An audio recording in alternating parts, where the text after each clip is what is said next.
together with spare parts by some weekend warriors.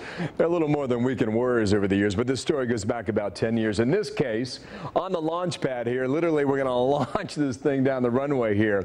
The spare parts is the engine to an F-104 Starfighter jet, once capable of reaching speeds at Mach 2. That's twice the speed of sound. And now that team, the tandem, you're going to meet them in a moment here, they're heading to the Nevada desert for an 800-mile ride that will not just break the sound barrier, they hope, but also the current land speed record. Ed Shadows, the Eagles co-inventor and driver, and Keith Zangi is part of the team. He's the co-creator, too. How you guys doing out there? You've been buddies for a long time, I know that. And Ed, I know you're the driver, so tell me this. You've gone 400 miles an hour, I know that. So 800 is twice that speed. Yeah. What in the world is that feeling like? Well, it's pretty intense. It isn't quite like drag racing, where drag racing you have a real sudden acceleration. With this, you get the acceleration, but it carries on for quite some time. But this is twice the speed you've done already. How are you gonna get there?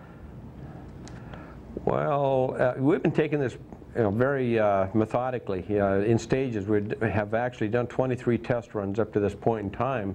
And so it's just a matter of going along with the continued testing procedures to make sure we do this safe enough so that in the future I can talk about it. And the race won't happen for some time when you try and set the record. And Keith, but I was wondering about, is this more than a hobby for you guys? I mean, does this contribute to science somehow? Actually, Bill, we're working on a number of different areas. We're mitigating shock waves or transonic shock waves in a ground plane at 6 inches off the ground. What that means is we're generating really high pressure shock waves, and a lot of times you'll hear like the space shuttle that creates the sonic boom. So we're figuring out ways to eliminate those shock waves. Someday, aircraft may be able to fly across the United States at supersonic, and it may take place due to some of the research that we're doing with the North American Eagle. You might be right about that. But by the way, this craft is 56 feet long. It weighs 13,000 pounds.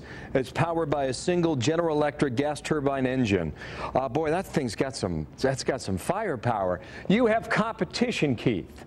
I mean, you guys aren't the only ones out there trying to do this. Tell us about that. Well, we got Richard Noble, the current world land speed record. He set the record in '83, and then he came back in '97 with Andy Green driving at the controls and ran 763 miles an hour, which is Mach 1.02. Yeah, and so we thought we were the only game in town, and then about last year they announced they're going to build a car now also. So we got some competition, which is good. We're good friends with them, so it's okay. Keith, do you think you can do this? Absolutely. We got 44 people on the team. We got 44 ordinary people doing extraordinary things. So I think we got so much talent on the team, there's no way we can't do it. That's a big team. Who's paying for this? It is. Ed and I, and hopefully his wife's not watching this right now. Well, you guys are in Seattle, so Ed, I hope your wife is sleeping at the moment. But there's always that thing called videotape, my friend, so good luck with it, okay? And if you guys are able to do it, I'll give you the invitation today to come on back here, okay? Ed Shadow, Keith Zangi, thank you for your time today, and best of luck. Got our attention.